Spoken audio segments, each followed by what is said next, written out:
welcome back. Today's video is going to be a little bit different. I'm taking you on a tour of my home to show you some of my all-time favorite budget finds. Almost every piece of furniture in this home is thrift store or garage sale find or something that was purchased on a really small budget. Almost all the artwork is DIY, and anything that has been updated has usually been done so with just a can of paint. So I'm going to show you some of those things and hopefully inspire you today.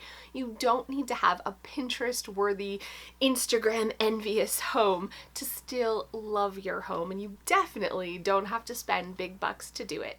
Here in our upstairs living room, probably my favorite piece has got to be the fireplace. And I think what I love most about the fireplace is I got it for just $75.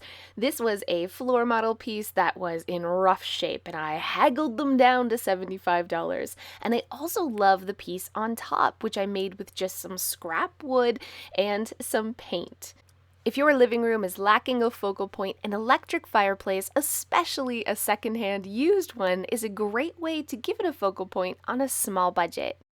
Right off the living room is the dining area, and everything in here was secondhand, even the bird cage. This table I paid under $200 for years ago. I picked it up secondhand off of an online swap site, but the buffet is my favorite piece. $60 at a yard sale. I snatched that up. I shoved it in the van, a quick coat of chalk paint, and I love the way it turned out. And this art piece is just dollar store picture frames. My favorite DIY project in this entire house is definitely the kitchen. It was a really 80s sort of golden oak before that I hated, and just $60 in gel stain, I was able to completely update it all by myself. No help from the husband. I really like the way it turned out. You can still see the wood grain. It definitely updated it for such a tiny budget, and I loved it so much that I went ahead and gel stained all the golden oak throughout my whole entire house, and the entire house was done for under $200. This is Milo's room, and I love it, and it was done on a small budget too. His bed frame we picked up secondhand. All of the picture frames are from the dollar store. The curtains were made from clearance sheets, and this dresser I picked out of the garbage. I gave it a quick coat of paint. I love the way it turned out, and his little lamp was just $1 at a thrift store, and I glued on some thrift store little toys and a quick coat of spray paint, and it was a really fun DIY. Milo loves his superhero bedroom, and I love the fact that it was done on a really small budget.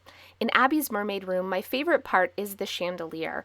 I'm pretty much obsessed with finding chandeliers at garage sales or thrift stores, and this one I picked up for just $10. I actually have a little hoard of them in my closet. A little bit of paint really can update any chandelier, and dollar store picture frames are my go-to for just having really inexpensive art on the walls. I just printed these images from Google Images. Her desk I picked up at a local thrift store a few years ago for just $30. A quick coat of paint, and it looks adorable. The entire master bedroom was put together on a shoestring budget, but my favorite piece is definitely this vintage crystal chandelier. I squealed when I found it at a garage sale for just $20. It was brass, a quick coat of paint, and I love it so much. I also love the headboard that we made years ago for just $20. Just a piece of wood, some batting, and of course fabric, and those green lamps I picked up at a church sale for $1 each. A quick coat of spray paint, and they look fabulous. This little fireplace I found on an online swap for just $60, and it's a great focal point. And those butterflies I hand cut with paper and attached with push pins. Here in Izzy's room, my favorite piece for sure is her bed. You guys, you hold on to this. $60. $60 for this solid wood canopy bed. Those people were crazy. When I saw it online, I was just looking for a canopy bed. I called them. I drove immediately to pick it up. I also love her little gallery wall here, which is just, again, dollar store picture frames, spray painted different colors. Here in the office, I needed a desk, and it had to fit like this tiny little wall. So I found one used secondhand for just $40. I had to cover the stains on it with contact paper from the dollar store, but I love the way it turned out. I'm a huge like lover of contact paper. I also used some dollar store contact paper to update these old little cubbies that we had so we could create a mudroom on a dime. We already had these little cubbies here. Dollar store baskets get thrown inside, some contact paper to make it waterproof, and some really inexpensive cabinetry created a mudroom for less than $200.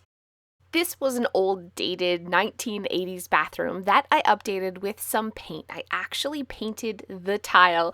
I painted the vanity, I made some curtains, I covered some dollar store canvases with fabric, and updated this entire bathroom for just $250. A DIY pegboard organizer is the perfect way to add a little bit more storage on an unused wall, and you can make it for less than $30.